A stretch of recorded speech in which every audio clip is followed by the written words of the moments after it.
और जिस दिन संसद में हम दहाड़ेंगे, यकीन मानिए, एक तरफ ओवैसी साहब दहाड़ेंगे और दूसरी तरफ शोएब जमाई दहाड़ेगा पार्लियामेंट में। और वो दिन आएगा, तुम देख लेना, वो दिन आएगा कि एक दिन एक तरफ से ओवैसी, असदुद्दीन ओवैसी साहब दहाड़ेंगे और दूसरी तरफ से शोएब जमाई दहाड़ेगा और संसद भी हम जाएंगे। अल्लाह की जात से मुझे पूरी उम्मीद है कि अल्लाह ताला मुझे संसद भेजेंगे।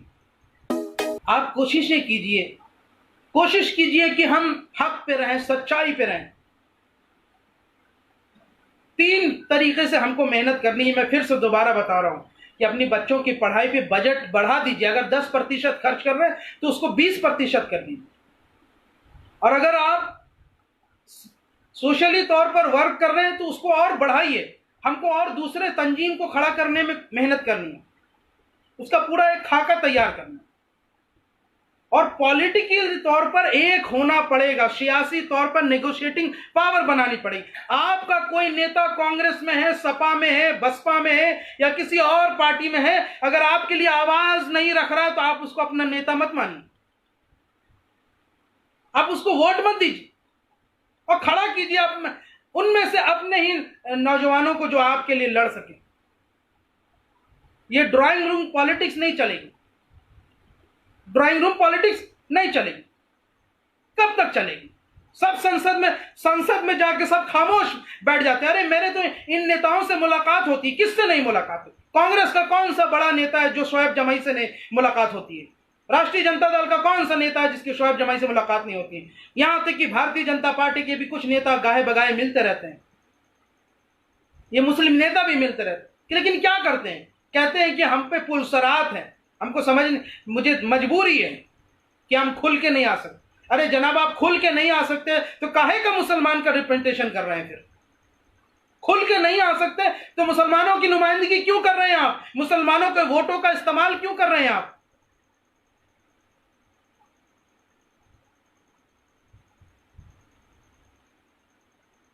इस बात को आप समझिए। बिल्कुल यकीनन हमको जो है अपने मदरसों को भी जो है एजुकेशनली इस तरीके से, यानी कि मदरसों में भी अगर आप कंप्यूटराइज सिस्टम की वकालत में करता हूं, मदरसों में भी जो है जो नई मॉडर्न जो तालीमात है उसको लाने की वकालत में करता हूं कि आना चाहिए जरूर उसको। हमारे मदरसे के बच्चे देखिए, क्यों मुझे अभी हमारे जामिया मिलिया इस्लामिया यूनिवर्सिटी में एक ब्रिज कोर्स चलता है। मैं खुद जामिया फ्रेटर्निटी का हिस्सा हूं, मुझे पता है जामिया मिलिया में ब्रिज कोर्स। हमारे बहुत सारे ऐसे दोस्त हैं, जो बहुत सारे लड़के हैं जो मदरसे से पढ़ के आए, लेकिन बेचारे मदरसे से उतना वो अवेयर नहीं हो पाए दीनी तौर पर। या तो आप अगर पढ़ना है तो आप आलिम बनकर के मुफ्ती और कारी उस पूरे शोबे में जम जाइए, और अगर आपको शुरू से इरादा है कि मदरसे से पढ़ करके हमको जामिया मिलिया इस्लामिया या अलीगढ़ या किसी और कॉलेज यूनिवर्सिटी में जाना, तो आप शुरुआत से ही मॉडर्न तालीम जारी रखिए, शुरुआत से ही इंग्लिश साइंस पढ़िए, मैथमेटिक्स पढ़िए, ताकि ब्रिज कोर्स में आने के बाद आपको परेशानी ना हो। 1 साल का ब्रिज कोर्स कराते हैं हम लोग जामिया में, ताकि लड़के जो है वो उतना क्वालिफाइड हो जाए ताकि ग्रेजुएशन कर लें। इसलिए मैं मदरसों में जरूर वकालत करता हूं कि नई मॉडर्न तालीमात लानी चाहिए।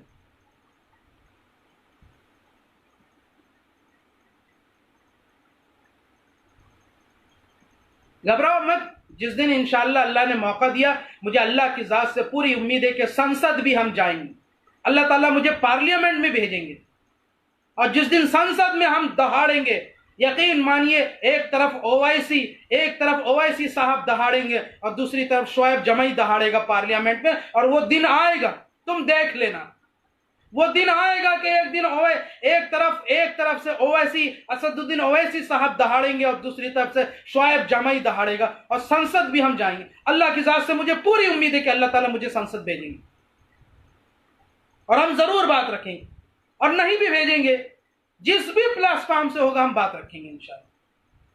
हमें तो विचारधारा पे मेहनत, 50 सालों की एक टाइमलाइन लेके चलना पड़ेगा, इसमें 50 साल लगेंगे। इसलिए मैंने एक प्रोग्राम बनाया एम 2050।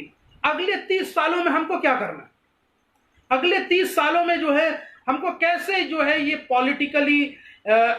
पॉलिटिकल जो है हमको एम्पावरमेंट होना है। इस 30 सालों में एजुकेशनली एम्पावर्ड कैसे करना अपने बच्चों को, यूनिवर्सिटीज, सोशली, स्किल डेवलपमेंट, इन तमाम चीज़ों के ज़रिए से बच्चियों को पढ़ा करके लड़कियों के एजुकेशन में ज़्यादा से ज़्यादा खर्च करना है। लड़कियों के एजुकेशन में एक बजट बनाना पड़ेगा हमको कि हम लड़कियों का एजुकेशन पूरा करवाएं।